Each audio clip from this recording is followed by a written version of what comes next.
Hi everyone, আসসালামু আলাইকুম। আশা করছি আল্লাহর রহমতে আপনারা সবাই ভালো আছেন। আমিও আলহামদুলিল্লাহ ভালো আছি। এটা হচ্ছে আমার প্রথম ব্লগ, ফারহানাস ব্লগে আপনাদের স্বাগতম। আমি ফারহানা, আর আমার সবথেকে বড় পরিচয় আমি একজন মা। আমার একটা ছেলে আছে, ওর নাম তোকি। তোকি অনেক শান্ত, আপনারা এই ভিডিওতে দেখলেই বুঝতে পারবেন। যাই হোক, আমি একটু চা বানায় নিতেছি এখন। তো কি বাবা চা খাবে আর আমি কফি খাবো। এই তো আমি এই যে কফিটা দিলাম। আমি সবসময় গরম পানিতে কফি মেটটা আগে গুলে নিই, তারপরে কফিটা দিই।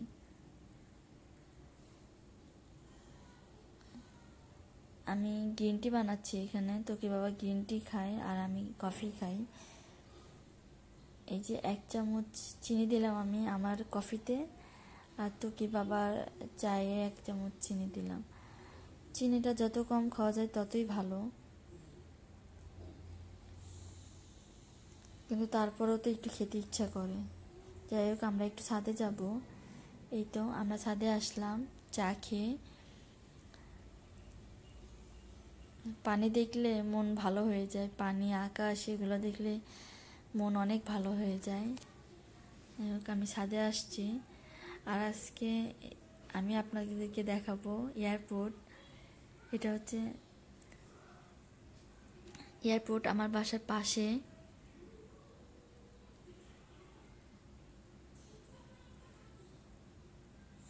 যারা বাইরে থাকে বা যারা বাইরে বেশি ঘোরাঘুরি করে তারা নিশ্চয়ই বুঝতে পারতেছে যে এটা বাংলাদেশের এয়ারপোর্ট।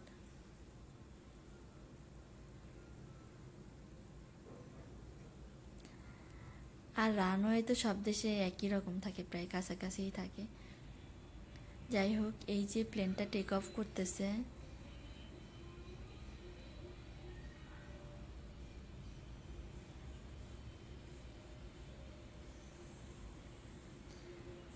এটা যেহেতু আমার প্রথম ব্লগ, একটু তো টেনশন হচ্ছে। এই তো প্লেনটা টেক অফ করলো।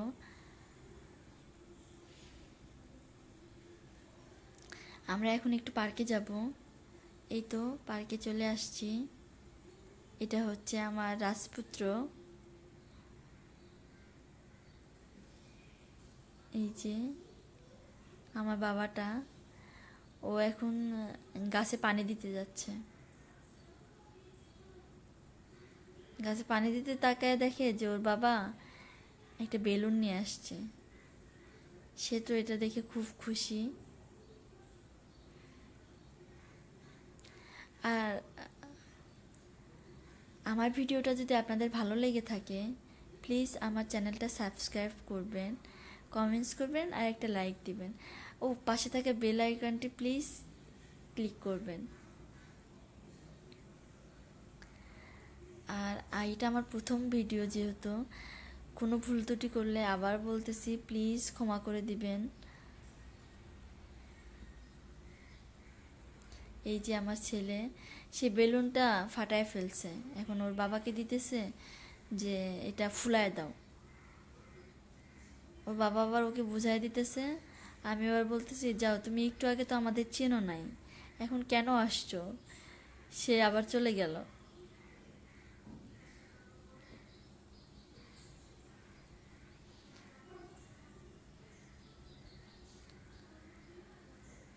এই তো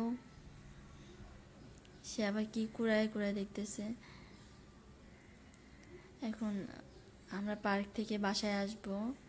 আর আজকে রাত্রেবেলার ডিনার হবে হচ্ছে গ্রিল চিকেন। আমি রেসিপিটা পুরো শেয়ার করব না, কারণ ভিডিওটা এমনিতেই অনেক বড় হয়ে গেছে। প্রথম দিন এত বড় ভিডিও কেউ মনে হয় দেয়নি। এই তো আমি এই যে গ্রিলে মশলা মাখায় রেখে গেছিলাম সকালবেলা। সকালবেলা বলতে 4 ঘন্টা আমি ম্যারিনেট করে রাখছি, আমি ফ্রিজে রাখছিলাম। আর আমার মনে হয় গ্রিলটা চুলায় বেশি ভালো হয়। ওভেনে গ্রিল করলে মেখে যায় ওভেনটা, আর এটা পরিষ্কার করা অনেক কষ্ট। আর একটা জিনিস, ওভেনে গ্রিলটা করলে কেমন একটু শুকনো শুকনো হয়, কিন্তু চুলায় গ্রিলটা করলে অনেক জুসি হয়।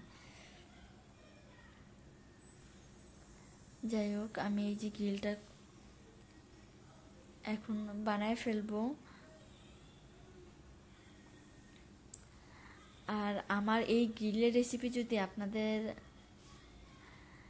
যদি লাগে, প্লিজ আমাকে বলবেন, তাহলে আমি রেসিপিটা দিয়ে দিব।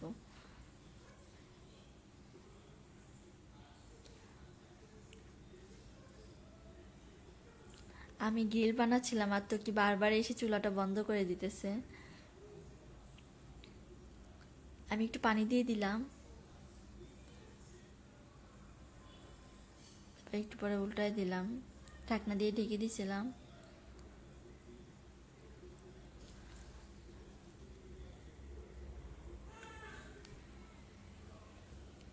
আমাদের বাসায় গ্রিল চিকেনটা বেশি হয় এখন। তোকে বাবার খুব পছন্দ গ্রিল চিকেন। দেখা গেল কি গ্রিল চিকেন আর নান, অথবা গ্রিল চিকেন আর পরোটা করে ফেললে আমাদের আর কিছু করতে হয় না। একটা সময় ছিল টোনাটুনির সংসার, এখন একটা ছোট্ট, কি বলবো, তো কি এসে গেছে, টোনাটুনির সংসার আর নাই। আর প্লিজ আমার চ্যানেলটা আপনারা সাবস্ক্রাইব করবেন। আর যদি ভালো লাগে, আর ভালো না লাগলেও প্লিজ সাবস্ক্রাইব করবেন।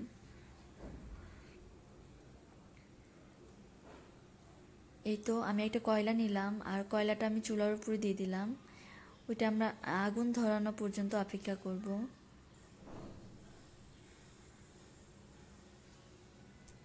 দেন তারপর আমি একটা বাটি নিলাম,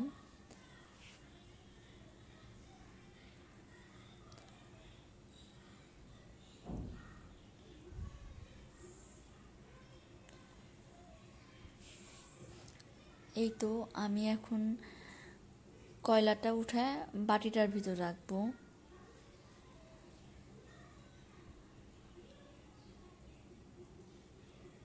এই তো আমি কয়লাটা উঠায় ফেললাম।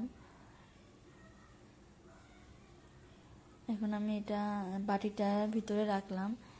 এটার ভিতরে আমি এখন একটু তেল দিব। তেলটা দিলে যা হয়, এটা থেকে ধোঁয়া বেরোবে, কয়লার ফ্লেভারটা পুরাটা চিকেনের ভিতর চলে যাবে। মানে কয়লার যে একটা স্মেল, ওইটা আর কি, ফ্লেভার না, সরি, স্মেলটা, ওইটা পুরাটা চিকেনের ভিতর যাবে। আর এটার জন্য টেস্ট অনেক বেড়ে যায়। আপনারা এইভাবে করে দেখবেন প্লিজ। এই তো আমার গ্রিলটা এখন হয়ে গেছে। যাই হোক, আজকে এমনিতেই ভিডিওটা অনেক বড় হয়ে গেছে। আমার ভিডিওগুলো যদি আপনাদের ভালো লেগে থাকে, প্লিজ আমার চ্যানেলটা সাবস্ক্রাইব করবেন। আজ আর না, আল্লাহ হাফেজ।